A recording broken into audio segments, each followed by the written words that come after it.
বাবুরে আঙ্গঘরের হেতনে আঙ্গরের হেতন গেছেন নি আনকো বাইয়া আরি যে তুমি যে নোয়া খাইলে তোমার আর মানে কে জিজ্ঞান লাগতো না বাবুরে আন কোন দেশের মানুষ তুই নোয়া খাইলে কিনলে কন লাগতো না জানো নি জিজ্ঞান লাগতো না তুই এই যে গাঁটি গোঁটা এইগিন বাইতেলে এই যে বস্তা কান্দ করিল শহরে দূরেও তো মানুষে এনে বুঝিয়ে লাগবে যে হুরে নোয়া খাইলে পরিচয় দেন লাগতো না তোর গাঁটি গোটা দেখলে তোমার চিনিয়ে লাগবে তুই ইয়ান কথা নিয়ে গিয়ে দেশে গেলে দেশের টুকটাক জিনিস খাইতে মন চায় না আনলে তো হ্যাঁ তারা ব্যাগে খা তো আসসালামু আলাইকুম, কেমন আছেন? ভালো আছেন? আশা করি সবাই ভালো আছেন, আমিও ভালো আছি আপনাদের দোয়ায়।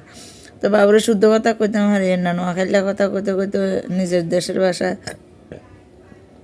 গল ব্যথা আর ওই খাইও আইসি লইয়া আইসি বুঝছেন নি।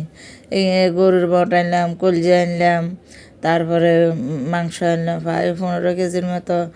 তার সাইন আবার